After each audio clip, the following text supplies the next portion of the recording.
I want to thank all the youth for coming up with this information. I'm sure along the line, there was a lot of new things that we learned about it, and that only serves to benefit us when it comes to understanding different things. That being said, let's move on to the next slide. This is reiterated before, but this is also, important to state. Our Youth Policy Council were the ones that, helped develop and create this event, and we're very thankful for them for doing that. And Living Wilkins Youth Policy Council focused on implementing policy systems and environmental change in order to enact and influence positive change in their surrounding communities. They work through a multitude of avenues to do this. And they engage with different individuals, decision makers, and those that hold positions of authority in order to build stronger ties and connections with them and create an open flow and exchange of ideas that are recognized and utilized. And this on its own empowers our youth to become leaders for the future and develop themselves as leaders currently. Oftentimes youth are kind of, underestimated with regards to their ability and what they can do, So our Youth Policy Council is all about, giving them the opportunity to flourish, to be who they are, be the change makers that they know they want to be. And while we provide the tools, they're the ones that are running the show. And it's been amazing to see all the work they've done in the past and what they're doing now and what they may be doing in the future. They work to identify things in their community that they view as something that requires improvement or flushing out. They provide a unique outlook that allows them to tackle different things with a fresh approach, an approach that other people might not have thought of. Their own life experiences allow them to translate to policy systems and environmental change. And their outlook and their experiences are those that none of us share. And that's why they deserve to be valued, considered, and inputted into different aspects of society. So some of the things we've worked on, healthy eating in the past, we've worked on bullying, and one of the things that we're currently working on pertains to gun violence, and that's one of our upcoming projects. We're working to mobilize our youth to talk about things like this, present issues to decision makers so they can promote the value of gun control measures. They want to continuously build connections with the Kent Police Department and continue to make change. So that's why we're thankful to have someone like Commander Hollis here. And we've also had Chief Padilla here as well. And we're very grateful for those two individuals for taking the time to come and recognize the voices of our youth, consider them, and realize that their input is very important with regards to how they work and how they maneuver around their communities that they police and serve. So that's just some of it. There's so many good things to come. And we're really hopeful and excited to see how they build upon these things. So let's go to the next slide. And then we can go to the next slide. Okay, here we go. The main event. Hi everyone, I'm Hamdi, as I said earlier when I was introducing myself.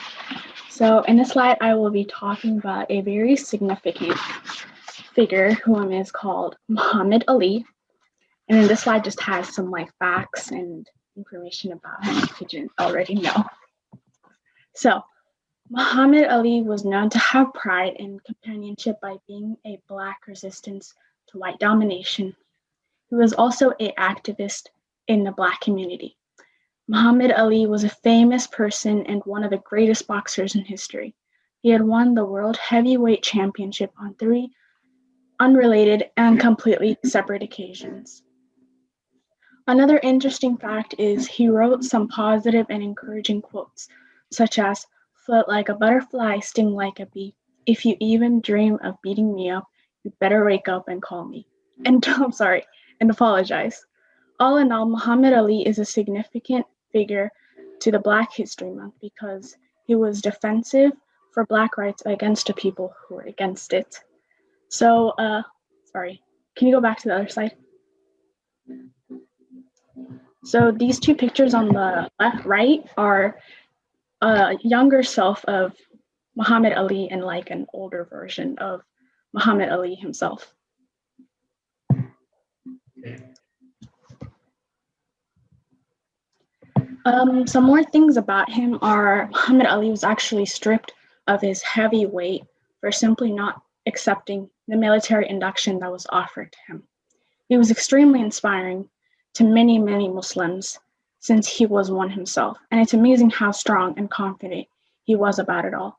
He fought back to back and was still standing. He actually cared for many rights, some of which are Muslim rights, Black rights, and overall about the religion itself, Islam. He even went to Hajj in Mecca, Saudi Arabia, which is phenomenal. Shortly after he defeated Sonny Liston in the World Heavyweight Championship in February of 1964, Muhammad Ali announced that he had joined the Nation of Islam. Flanked by fellow pilgrims, Muhammad Ali prayed inside the Holy Mosque in Mecca during January of 1972 pilgrimage to the spiritual center of the Muslim religion. The two pictures on the right are him in the mosque that I just talked about during his prayer in Mecca, Saudi Arabia. So I just put those pictures to show you guys what it looks like when he was doing there. So I chose Muhammad Ali because not only do we relate in skin tone, but by religion. He's a very important figure in history to remember, not just by all of his achievements, but most of all, how he never, ever gave up until he did what's right. He did that by believing in himself, which is truly inspirational to thousands of people, then and till this day. Thank you. Thank you so much. That's great. That's great.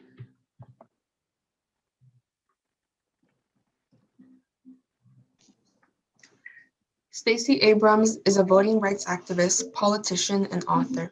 Raised in Georgia as a child, she later became a state representative as a Democrat before running for governor. She played an important role in turning out the Black vote, most notably in the 2020 election cycle.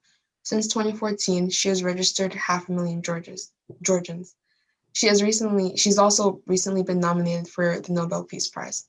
I hadn't known much about Stacey Abrams until I heard her story. She made me feel so inspired and positive amidst the overwhelming negativity during the elections last year. She showed all of us that change can come through peaceful action and compassion, and it gave me hope in our future as a united country. Thank you for that, Shulus. Yeah, and honestly, a figure like Stacey Abrams myself, growing up, I wasn't very much into politics or like being exposed to things like that. So as I grew up and I started seeing the same pictures come up over and over and over again. Someone like Stacey Abrams I saw some of the, criticism that she bore and, the people that were trying to put her down or, try to limit who she can be. And just her story of overcoming everything and, staying true to herself as a Black woman, is very inspiring to so many people. And she truly is a role model and trailblazer for many. Thank you very much for that, Shumush. Let's move on to the next slide.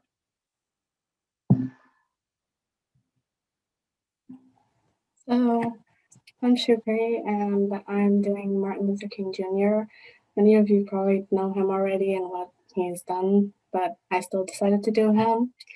So Martin Luther King Jr. was a hero who stood up for what he believed in and kept going even when things got tough.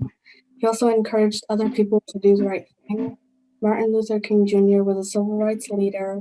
He took a stand for Black people and made a change for the civil rights movement. He empowered Black people to lift themselves together.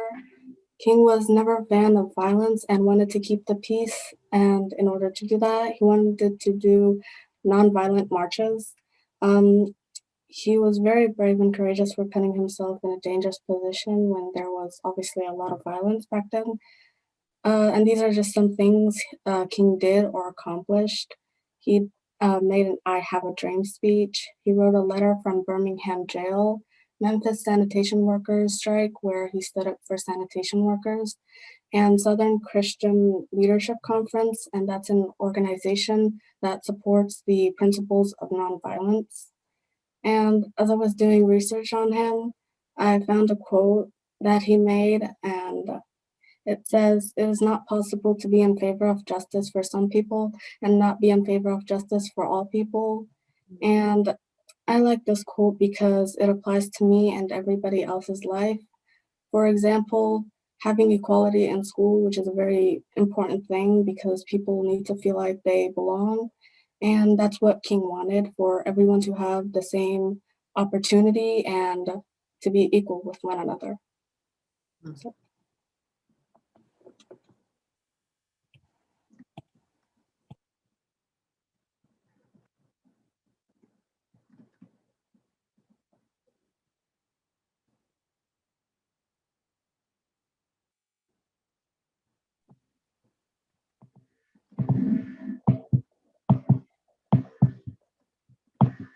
Mohammed?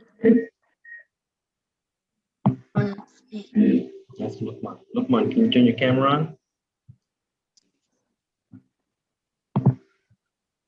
There we go. There's that face. Go. Go when you're ready, man. You got it. Malcolm X was born May 19, 1925 and assassinated February 21st, 1965 in Abudan ballroom due to a rival group. Malcolm X was an African-American Muslim minister and human rights activist who was a popular figure during the civil rights movements. He is best known for his time spent as a vocal spokesman for the Nation of Islam. Malcolm X made ideas and speeches, contributed to the development of Black nationalist ideology and the Black Power movement, and helped to popularize the values of autonomy and independence among African Americans in the 60s and the 70s. He inspired Black Power movement, which emphasized change that will stop mistreatment of Black people in America. Malcolm X impacted me because as an African Muslim, I am seen in a negative light, but a man like Malcolm X, despite being an African Muslim, still stood for equal rights courageously. This is why I chose him. Education is our passport to the future, for tomorrow belongs to the people who prepare for it today. Malcolm X. Great job, Lukman. Killed it, man. Knocked it right out of the park. Wait, do I say my other part of that? Please go back. Please. Yes, please. Yes. It's in a Word document. You can just read it if you'd like. Okay. Due largely to his efforts, the Nation of Islam grew from a mere 400 members at the time he was released from prison in 1952 to 40,000 members by 1960. Malcolm spent his youth living in a series of adoptive homes or with relatives after his father's death and his mother's hospitalization. He engaged in several illegal activities, eventually being sentenced to 10 years in prison in 1946 for stealing and breaking and entering in prison. Killed it, Lukman. Great job, man. Proud of you. Great job. Okay. What was yours, Mohammed? Hello, I'm Mohammed. Literacy. My name is Mohammed, and I'm doing important impact on Black history. Levin Burton was a renowned actor and advocate for children's literacy and AIDS research. He was also awarded the Marie Ethnic Prize since 2008. Burton helped children's literacy through his nonprofit Our Kids channel, and he also was the main host for the PBS children's series Reading Rainbow. His effort helped support more funding for AIDS research around the globe. He also is known for his powerful performance as Kunti in the book. Yeah, you got it. In the book by Alex Henley on slavery in America. He also received the 2019 Honorary Ethnic Prize at the Case Western Reserve University in academics. He did the Reading Rainbow. He was the main host for Reading Rainbow, which went on for 150 episodes for 26 years, helping churches develop love for words and paragraph narrative. I feel like Burton gave us hope and taught us to dream, and that's why I chose him to talk about him. And as well as he helped me as an African American immigrant that came to America to understand the English language better to help succeed in my classes. That's awesome. That's awesome, man. And LeVar Burton is definitely someone that I hold close as well. You know, as a kid growing up, having basic cable, you know, I had to select the amount of shows I could watch and just watch all the cartoons and things like that, you know. And Reading Rainbow would come on. I'd see this guy that looked like me talking like really nicely, you know. In a way, he was kind of like my Mr. Rogers, you know. And he would like, I helped me like get excited to read, you know, look forward to it. I'd be like, when's the next Reading Rainbow? So when's it coming on, you know? And then moving on, like Clifford said, like that Root series, you know, watching that as well, that was so powerful. And it really like did change my outlook on things and like made me want to look more into the story behind it and like why people that look like me came to be here, you know? So he's a very like significant figure. So thank you, Muhammad, for researching this. I was like so excited when I like heard some of the people that the kids were choosing. I was like, yes, yes, yes. I want to learn about these guys. You know, I like these guys. So great job, man. Great job. Let's move on to the next slide. And now we have our first speaker up front with the dashing photo in the slide. So this photo. So please, yes. Our next speaker would be speaking about Black people and politics. Please welcome me. Please welcome me. Please welcome Mr. Awale Farah. Thank you. Thank Please you. join me in welcoming Mr. Awale Farah. Thank you. Thank you very much. I am amazed at how not only that you are leaders now, but the level of maturity you show and the people you chose to present today. It's amazing. And I got big shoes to fill. Now I have to speak and I'm nervous already. And thank you very much for inviting me here. You've not disappointed us, always been, came to many of the Youth Policy Council presentations, and I'm always walking away feeling thankful that there are kids like you here so that our future looks very bright. Again, my name is Awale Farah. I am originally from Somalia. I came to the United States in 1984, also known as the husband of Shamso Isaac. And we've lived here by training. I am engineer, and we have 4 beautiful children that we've raised them here in Kent, and we chose to live in Kent by choice. We've decided that Kent was the place for us to be able to raise our children.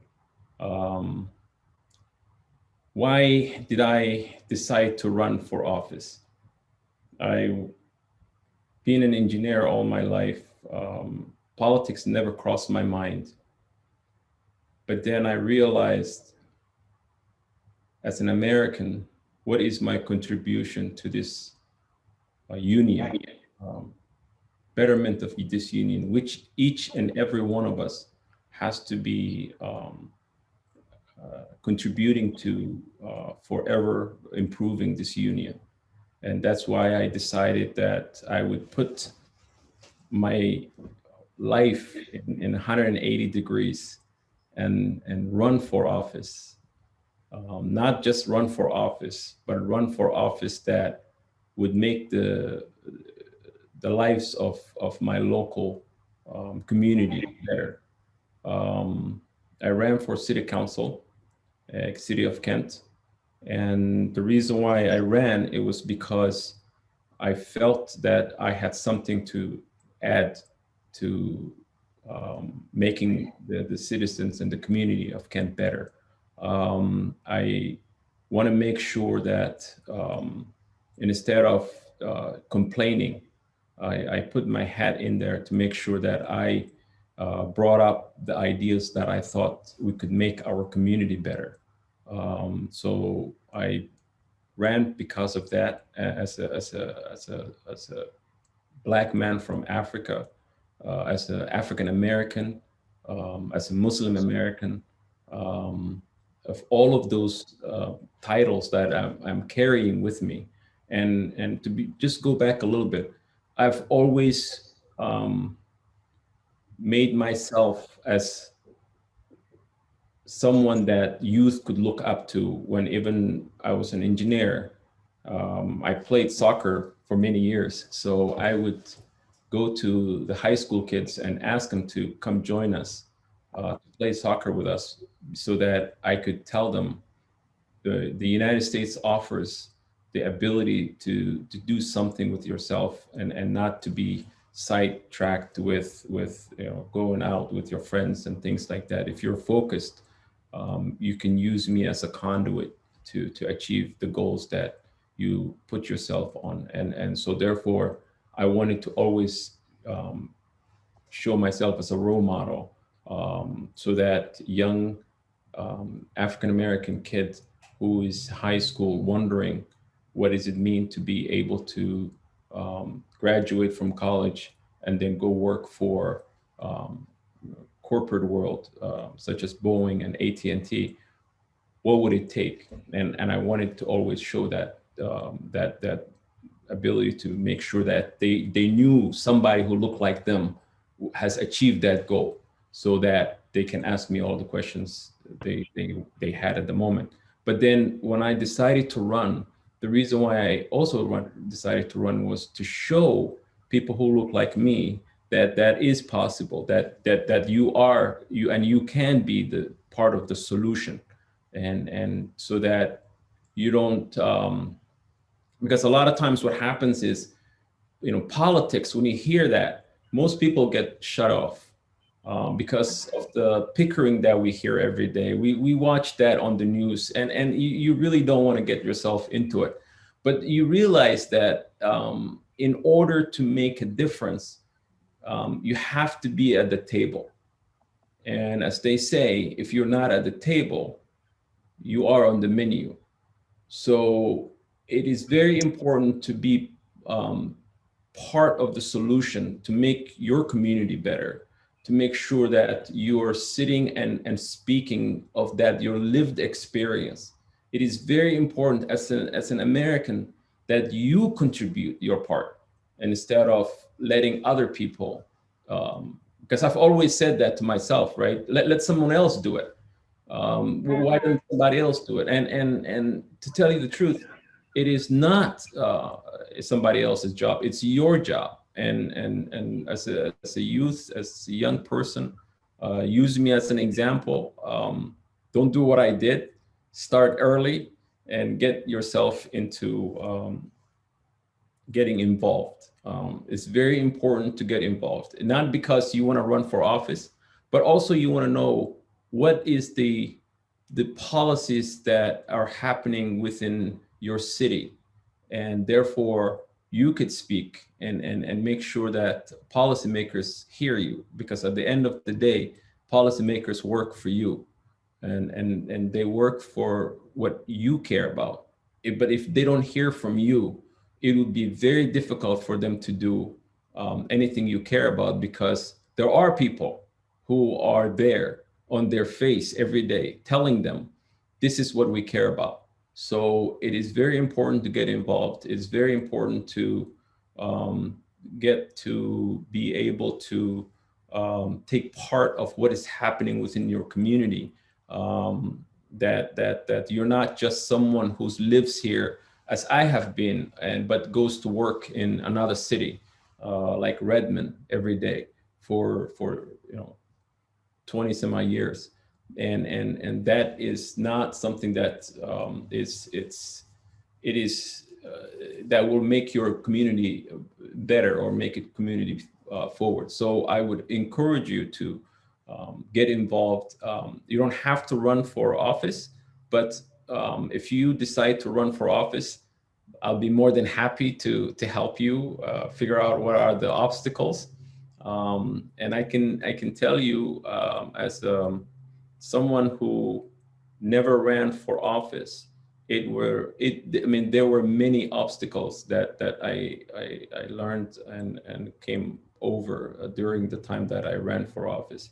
And it's not something that you should turn off. It is really important that you keep that going because again, representation matters, right? What do you have to offer nobody else has?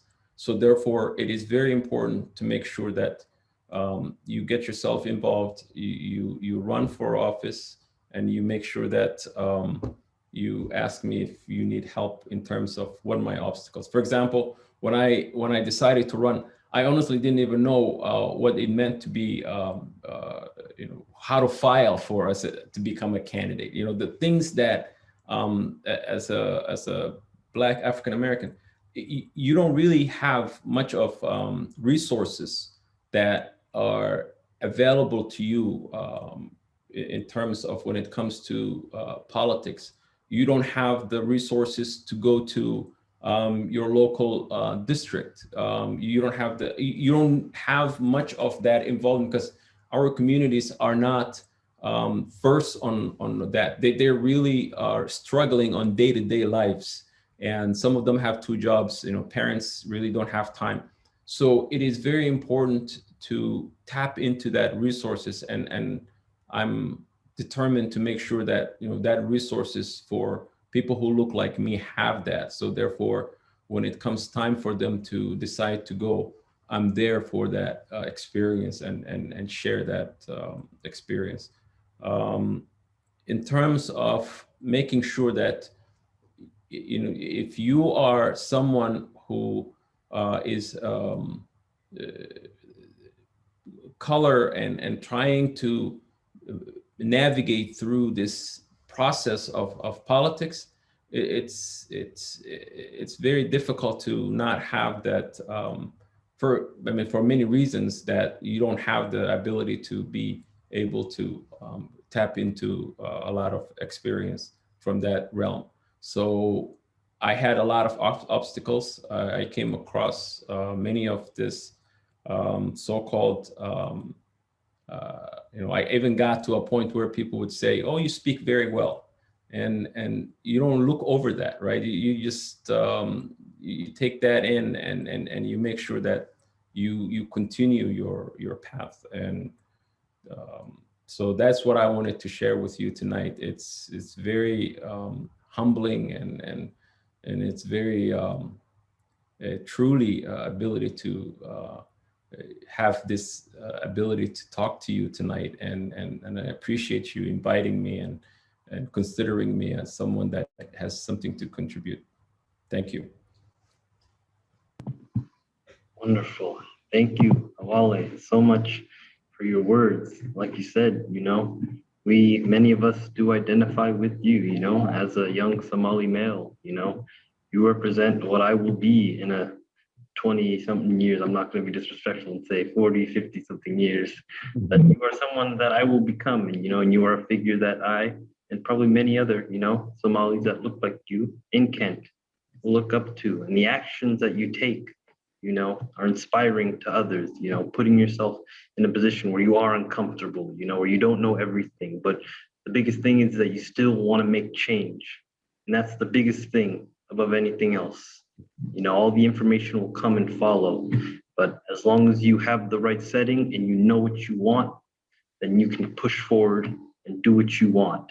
And the words you shared will be I'm sure I'll be reflecting over all the words everyone's talking about and value them. And they're like learning lessons. Your perspective gives me an idea of what I can do when I do this or that advice.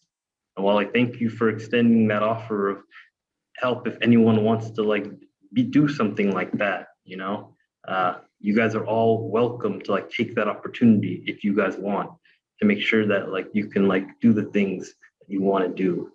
Thank you so much for that, Awale. Of course, now let's jump into the next slide. Hi guys, I will be presenting Rosa Parks once again. So some things about Rosa Parks are her mother was a teacher and her father was a carpenter. She graduated high school in 1933. Rosa Parks and her husband, Raymond Parks, were active members of the League for Women Voters. Parks became involved in civil rights movement as early as December of 1943. Rosa Parks had some quotes. Some were not the not not the only tired I was tired of giving in, and many more. Rosa Parks had a huge family of 13 nieces, nephews, and as well as their families too. Rosa Parks was an independent. She never let independent woman. She never let white men take her seat from her. She also helped entitle the civil rights movement from 1913 to 2005. Rosa Parks had such high hopes and goals for the Black people, enough that she had helped at communities for Black people to have a place where they can live, eat, and overall just have this space to themselves. Rosa Parks was such an outstanding woman to the Black community. She never gave in and kept going, and was a role model to many, many lives. I actually chose Rosa Parks because back in the days, she was one of not many people to speak up. And like, she was, out of a lot of people, she was one to speak up for herself and stand for what's right. She believed in equality, which is something we're truly fortunate for to have her in the past. Although I didn't get to meet her or physically see her in my generation, I still like to believe that she is here. She is an exceptionally and an extraordinary woman to remember. Thank you.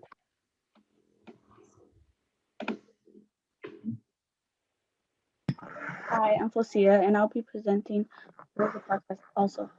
Rosa Parks was chosen to be one of the faces of the civil rights movement when John Lewis Martin Luther King and other leaders within the movement organized for her to sit in the front of the bus in Montgomery, Alabama.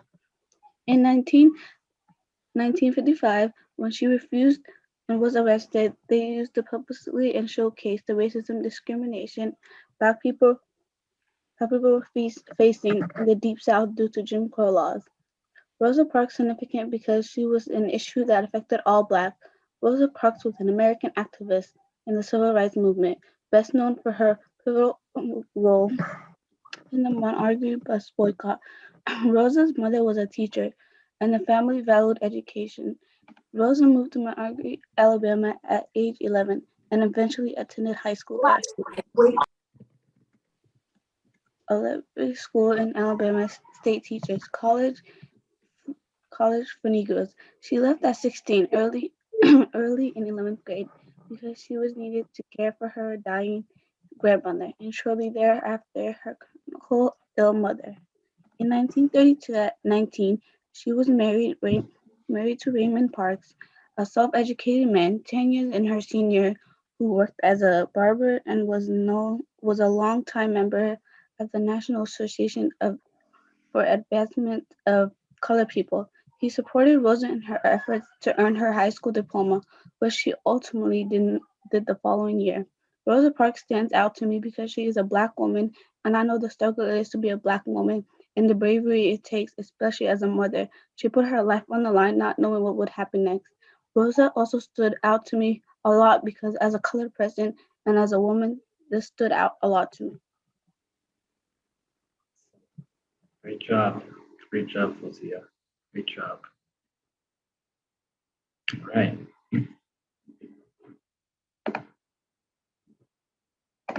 Now we have our next slide. Hi, I'm Rasol, and I'm gonna do Claudette Colvin. I chose Claudette because she stood up for what is right. Claudette Colvin was an activist who was a pioneer of the 1950s civil rights movement and retired nurse aide. Claudette helped support Black lives because she refused to let a white person take her seat in the front of a bus. She was arrested and became one of 4 plaintiffs in Browder v. Gale, which rules that Montgomery's segregation bus system was unconstitutional. I feel truly connected to Claudette because no one should ever have to give up anything because of the color of their skin or their race. On March 15th, 9 months before Rosa Parks defied segregation laws by refusing to give up her seat to a white woman on a crowded segregated bus in Montgomery, Alabama, 15-year-old Claudette Colvin did exactly the same thing. When Claudette was 15, she refused to move to the back of the bus and give up her seat to a white person. Basically what Rosa Parks is known for.